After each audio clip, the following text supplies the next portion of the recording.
Hindi ito para sa lahat. Pero kung sawa ka na sa pagiging average at gusto mong talunin ang mga di mo kayang tapatan noon, ito na yon.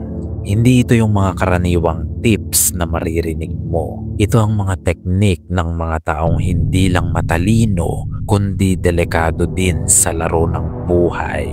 Hindi ito tungkol sa libro o eskwelahan. Ito yung mga sikreto ng mga tahimik pero matatalinong tao na bihirang mapansin. Gusto mong mauna sa laro? Makinig kang mabuti dahil may paalala lang ako. Sobrang lalalim ng mga aral na maririnig mo sa video na ito. Mahihirapang umunawa ang tao hindi marunong gumamit ng utak. Kaya kung handa ka na, don't forget to like and subscribe for more quality contents like this. Let's begin. Number 1. Shadow learning.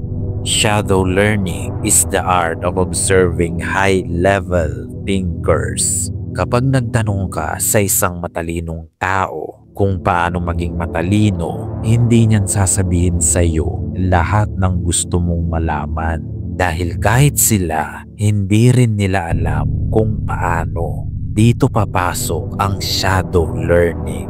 Imbis na tanungin mo sila, observe how they move, decide, influence, and control. Tingnan mo ang pattern at pag-aralan mo ito dahil may i-reveal yan na hindi mo makukuha kung tatanungin mo lang sila. Shadow learning is about decoding unspoken rules, power dynamics, and real-world tactics. Mga bagay na hindi mo mababasa lang sa libro. Kapag natutunan mo ito, para kang isang mental sponge. Inaabsorb mo lahat ng karunungan na makikita at madedecode mo habang tahimik ka lang na nagmamasid. At walang nakakamalay, isang araw kasing talino ka na ng mga taong pinag-aaralan at inoobserbahan mo lang. Number 2. Deliberate isolation. Kapag sinabing deliberate isolation, ito ang pagputol sa lahat ng ingay ng mundo, lahat ng distractions, pati na rin mga tao. Mga taong walang saysay mag-isip. Gagawin mo ito para bigyan ng space ang utak mo para makahinga, makapag-isip ng maayos at gumaling. Karamihan ng tao, takot silang mapag-isa dahil hindi nila kayang kontrolin ang mga pumapasok sa isip nila. Ngunit yan ang punto kung bakit mo gagawin ito. To gain power over your thoughts. Kukumprontahin mo ang gulong nagaganap sa iyong isip. Patahimikin mo ito ayon sa sarili mong kagustuhan. At kapag nagawa mo na yan, dyan ka magkakaroon ng mental strength. Hindi ka nadidiktahan ng utak mo sa kung ano ang iisipin dahil ikaw na ang may hawak niyan ngayon. It's about power through clarity dahil kapag tumahimik ang mundo mo, dyan iingay ang isipan mo. Ngunit kapag nakontrol mo na yan, magkakaroon ka na ng clarity at control sa utak mo. Number 3. Mental sparring. Kapag sinabing mental sparring, ito ang aksyon sa isipan mo na kung saan susubukan mong makipagdebate sa isang bagay na hindi mo sinasang-ayunan. Kumbaga, kinakalaban mo ang mga paniniwala sa iyong isip lang. At sa ganitong paraan, you are training your brain to handle complex conflicts. Kapag ginagawa mo ang mental sparring, para mo na ring tinuturuan ang sarili mo na huwag maging emosyonal sa harap ng argumento. Bagkus, matuto kung paano unawain ng may lalim ang bawat impormasyon. At sa ganitong paraan, mas tatalas ang reasoning mo, lalawak ang pananaw mo, at magiging banayad ang isipan mo kahit tumataas na ang tensyon sa paligid. Para mo na ring inihahanda, pinalalakas, at tinuturuan ang sarili mong utak kung paano mag-handle ng mga argumentong masakit sa ulo ng normal na tao. Number 4. Pattern recognition. Obsessive pattern recognition. Ito ang skill sa pagtuklas ng mga nakatagong connection sa pagitan ng tao, ng system at ng iba't ibang pangyayari na hindi nakikita ng normal na tao. Para mong tinuturuan ang utak mo rito na mag-zoom out upang mas makita ng kabuuan ang larawan sa harap mo.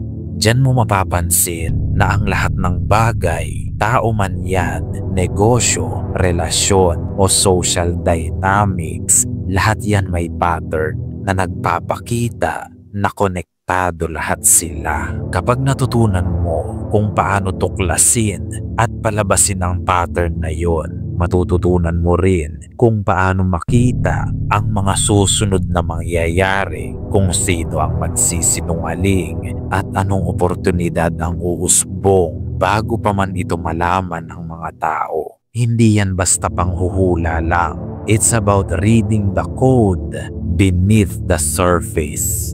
Number 5. Emotional detachment. Emotional detachment is the ability to separate your feelings from your decisions. Kailangan mong maunawaan na kapag inunahan ka ng emosyon mo, mawawala ka na sa reasoning mo.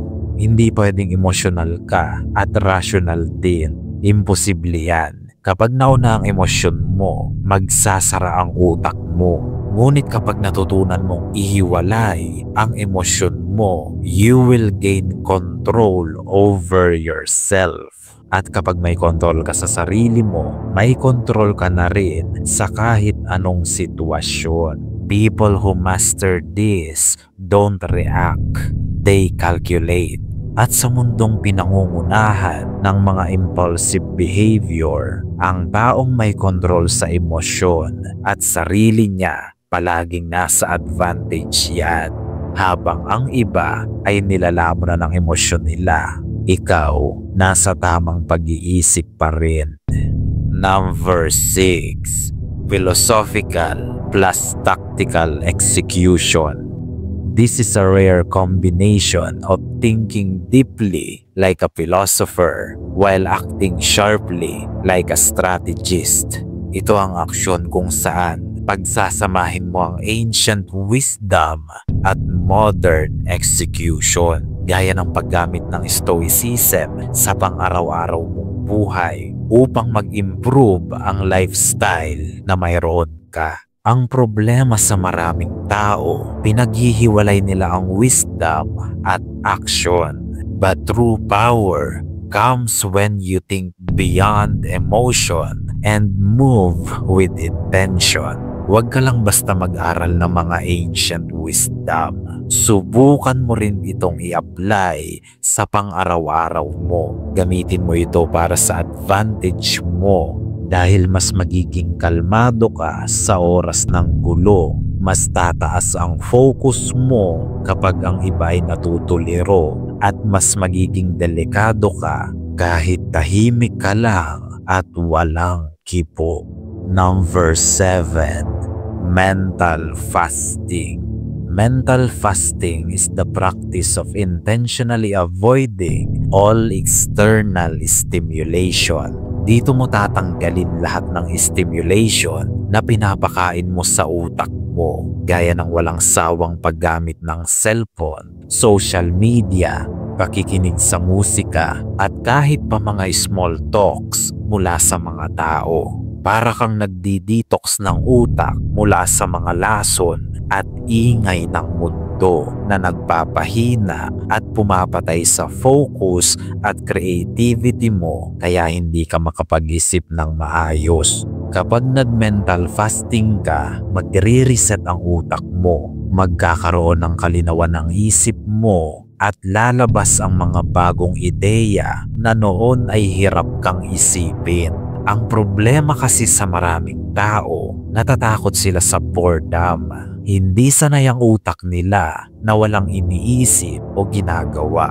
Ngunit kapag nag-mental fasting ka, you will unlock a sharper, calmer, and more strategic mind. It's not just peace, it's power in stillness.